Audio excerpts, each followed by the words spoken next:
जिसे सब एक मासूम भाई मानते थे। वही निकला राजा कांड का असली मास्टरमाइंड अब नहीं बच सका।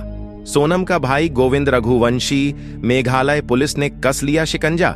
जी हां, इस पूरे केस का सबसे बड़ा ट्विस्ट अब सामने आ चुका है। सोनम के भाई गोविंद रघुवंशी ने राजा के कांड के बाद एक ऐसी चालें चलीं जिससे न सिर्फ पुलिस गुमराह हुई बल्कि समाज भी उसकी एक्टिंग से धोखा खा गया। राजा के कांड के बाद सोनम के भाई गोविंद ने राजा की मां से लिपट कर आंसू बहाए जैसे उसे कुछ भी मालूम ना हो। उसने अपने नकली आंसुओं से यह दिखाया कि वो भी उतना ही टूटा है जितना राजा का परिवार। लेकिन असली सच्चाई ये है कि वो इस खौफनाक साजिश का सबसे शातिर चेहरा था। अब मेघालय पुलिस ने गोविंद पर शिकंजा कस दिया है और धीरे धीरे उसकी हर एक चाल, उसका हर नाटक अब सामने आ रहा है। जैसे जैसे राज खुल रहे हैं, यह साफ होता जा रहा है कि सिर्फ सोनम ही नहीं, उसका भाई गोविंद भी इस कांड प्लान का सह लेखक था। इस कांड में सोनम का पूरा परिवार भी शामिल है। पूरा देश जानना चाहता था कि अगर सोनम ने राजा से शादी की तो फिर उसे मारा क्यों? वो राजा को छोड़ भी सकती थी, वो अपने आशिक के साथ भाग सकती थी, फिर उसने ऐसा क्यों किया? तो अब इस सवाल का जवाब भी सामने आ चुका है। राजा के कुछ और गुनहगार अब शिलांग पुलिस की गिरफ्त में हैं। एक एक कर हर सच सामने आ रहा है। शिलांग पुलिस ने सोनम और उसके पूरे परिवार के काले कारनामों को उजागर कर दिया है। अब पूरा परिवार जेल की सलाखों के पीछे होगा। आखिर राजा के कांड के लिए सोनम का भाई, उसका पूरा परिवार और इसके अलावा और कितने लोग दोषी हैं, ये जानने से पहले अगर आप भी चाहते हैं कि राजा को न्याय मिले और सोनम को मार देने की सजा, तो कमेंट में जरूर लिखें वी वांट जस्टिस फॉर राजा। और इस वीडियो को बिना स्किप किए आखिर तक जरूर देखें, क्योंकि हम इस केस से जुड़ी कुछ नई और चौंकाने वाली जानकारियां आपसे साझा करेंगे जो अब तक आपके सामने नहीं आई हैं। देश के सबसे सनसनीखेज और चर्चित राजा रघुवंशी कांड में हर दिन नए नए खुलासे हो रहे हैं और अब इस केस में 3 और अहम गिरफ्तारियां हुई हैं। राजा रघुवंशी कांड अब एक बेहद संगठित और सोची समझी साजिश की कहानी बन चुकी है, जिसमें न केवल सोनम और उसके प्रेमी राज कुशवाहा की भूमिका सामने आई है, बल्कि कांड के बाद सबूत मिटाने और पुलिस को गुमराह करने में कई और लोगों की गिरफ्तारी भी हुई है। इस केस में अब तक कुल 8 लोगों की गिरफ्तारी हो चुकी है, जिनमें से 3 अहम नाम हाल ही में सामने आए हैं: सिलोम जेम्स, बल्ला अहिरवार और लोकेंद्र सिंह तोमर। सिलोम जेम्स जो मध्य प्रदेश के देवास जिले का एक प्रॉपर्टी डीलर हैं, जो कांड के बाद सोनम को छुपने के लिए कमरा दिया था। पुलिस सोनम के जिस ट्रॉली बैग की तलाश पिछले कई दिनों से कर रही थी, वो अब मिल चुका है, लेकिन जले हुए हालत में, जिसमें राजा के गहने, नकदी, लैपटॉप और राज कुशवाहा की पिस्टल जैसी चीजें थीं। सिलोम जेम्स पर आरोप है कि उसने सोनम के उस बैग को फ्लैट में छुपाया और बाद में उसे जलाकर नष्ट कर दिया। सिलोम न सिर्फ इस पूरी योजना में शामिल था, बल्कि उसने पुलिस की आंखों में धूल झोंकने की भरपूर कोशिश की। दूसरा नाम है बल्ला अहिरवार, जो इंदौर के उसी फ्लैट में सुरक्षा गार्ड था। उस पर आरोप है कि उसने सिलोम की मदद की और सबूतों को हटाने में उसका साथ दिया। पुलिस की जांच में सामने आया है कि बल्ला ने फ्लैट की गतिविधियों की जानकारी छुपाई। तीसरे व्यक्ति लोकेंद्र सिंह तोमर की गिरफ्तारी ग्वालियर से हुई है। वह उस फ्लैट का मालिक है जहां सोनम रुकी थी। पुलिस का कहना है कि लोकेंद्र ने सबूत नष्ट करने में प्रत्यक्ष रूप से सहयोग किया और जानबूझकर पुलिस को गुमराह किया। उसके खिलाफ साक्ष्य मिटाने और जांच को भटकाने का मामला दर्ज किया गया है। इन तीनों गिरफ्तारियों ने केस को पूरी तरह बदल कर रख दिया है। अब साफ हो चुका है कि सोनम और राज अकेले नहीं थे, बल्कि उनके पीछे एक संगठित नेटवर्क था जो कांड के बाद हर सबूत को मिटाने में लगा हुआ था। मेघालय पुलिस और एसआईटी की संयुक्त कार्यवाही ने इन सबको पकड़ने में बड़ी कामयाबी हासिल की है। इन सभी आरोपियों को ट्रांजिट रिमांड पर शिलांग लाया गया है, जहां उनसे गहन पूछताछ की जा रही है। अब ये केस सिर्फ एक प्रेम प्रसंग का कांड नहीं, बल्कि एक पूरी सुनियोजित साजिश और साक्ष्य नष्टकरण का केस बन चुका है। मेघालय पुलिस अब सोनम के भाई गोविंद की भी जांच कर रही है। राजा रघुवंशी कांड में हर रोज कोई न कोई नया मोड़ सामने आ रहा है। मेघालय पुलिस के सूत्रों के मुताबिक बहुत जल्द गोविंद को हिरासत में लेकर पूछताछ की जाएगी, क्योंकि उसकी गतिविधियों और बयानों में कई ऐसे विरोधाभास मिले हैं जो इस केस को और गहरा बना रहे हैं। राजा के अंतिम संस्कार के बाद गोविंद की तस्वीरें वायरल हुईं, जिसमें वो राजा की मां उमा रघुवंशी से लिपट कर रो रहा था।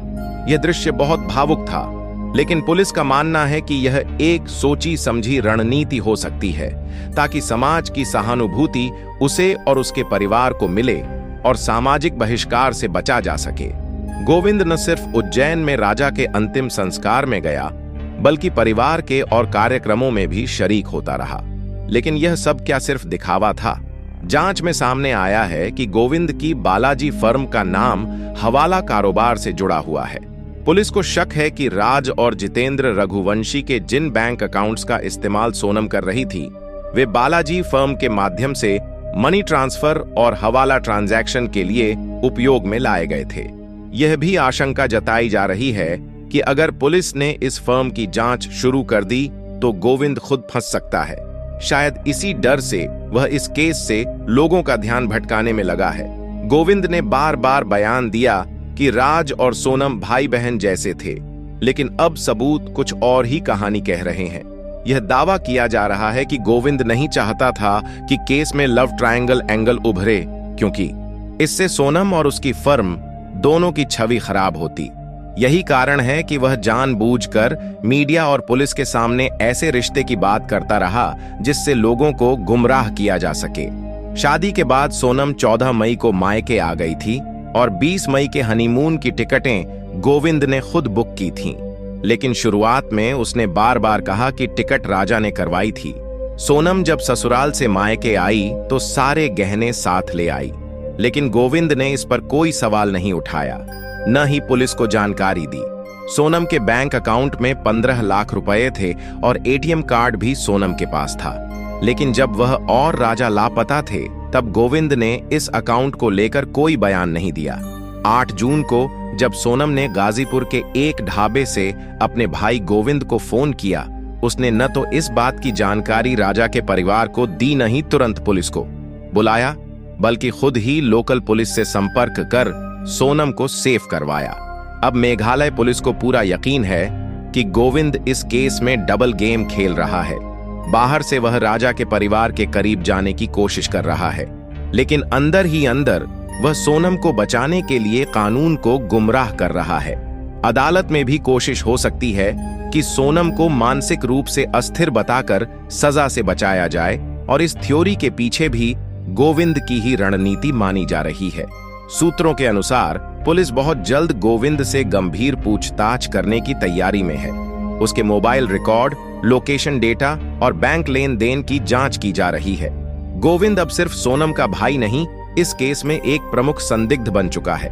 इस केस में हर दिन नई परतें खुल रही हैं, और अब जब पुलिस गोविंद तक पहुंचने जा रही है तो उम्मीद की जा रही है कि कई राज और खुलेंगे। अब सोनम का भाई गोविंद पूरी तरह दबाव में है। राजा रघुवंशी के परिवार ने जब से सोनम और राज के नार्को टेस्ट की मांग उठाई है, तब से गोविंद बुरी तरह घबराया हुआ है। वो जो पहले हर कॉल पर बात करता था, अब फोन उठाना तक बंद कर चुका है। राजा के परिजनों ने कई बार कॉल करने की कोशिश की, लेकिन हर बार या तो फोन स्विच ऑफ मिला या फिर उसने जानबूझकर नजरअंदाज किया। क्या यह डर है कि अब सच्चाई सामने आ जाएगी, या फिर गोविंद को इस बात का एहसास हो चुका है कि सोनम के साथ साथ अब उसका नाम भी खुलासे की कगार पर है? सवाल कई हैं, लेकिन एक बात साफ है, सच के सामने अब झूठ टिक नहीं पाएगा, और शायद इसी डर से गोविंद ने अपनी आवाज को बंद कर दिया है अपने फोन के साथ।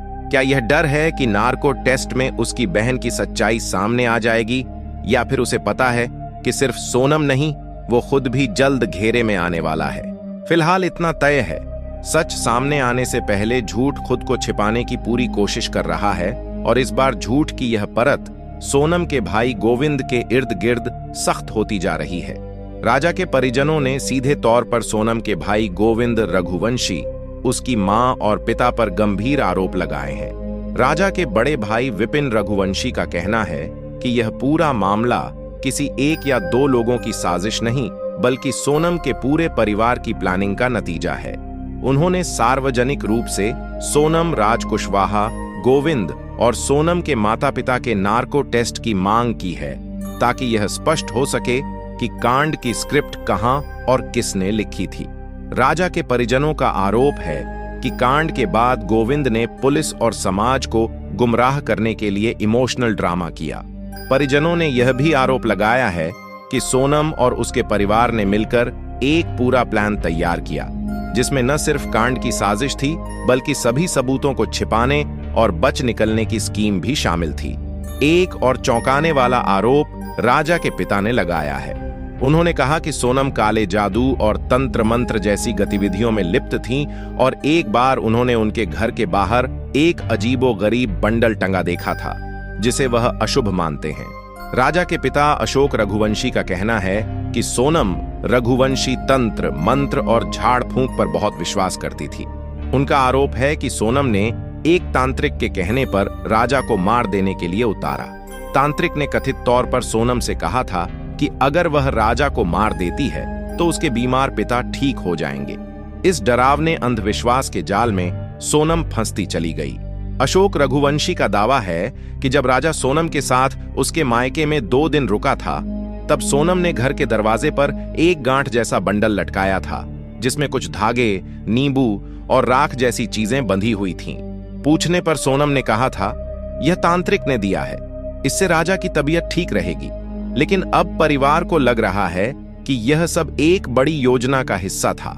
इतना ही नहीं, राजा की मां और भाई ने भी आरोप लगाया कि कांड 11 जैसे विशेष तिथि को किया गया, जो कई तांत्रिक प्रक्रियाओं के लिए महत्वपूर्ण मानी जाती है।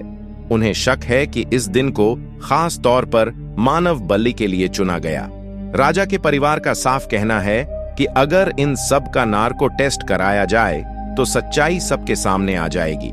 परिजनों का मानना है कि यह मामला सिर्फ एक प्रेम कहानी या मर्डर मिस्ट्री नहीं, बल्कि एक सुनियोजित साजिश है, जिसमें सोनम, उसका प्रेमी, राज और पूरा परिवार है। अब पुलिस और समाज दोनों की नजरें गोविंद और उसके परिवार पर टिकी हैं और राजा का परिवार अब सिर्फ इंसाफ नहीं, पूरे सच का पर्दाफाश चाहता है। और यही वजह है कि पूरा देश एक सुर में कह रहा है, वी वांट जस्टिस फॉर राजा और सोनम को फांसी।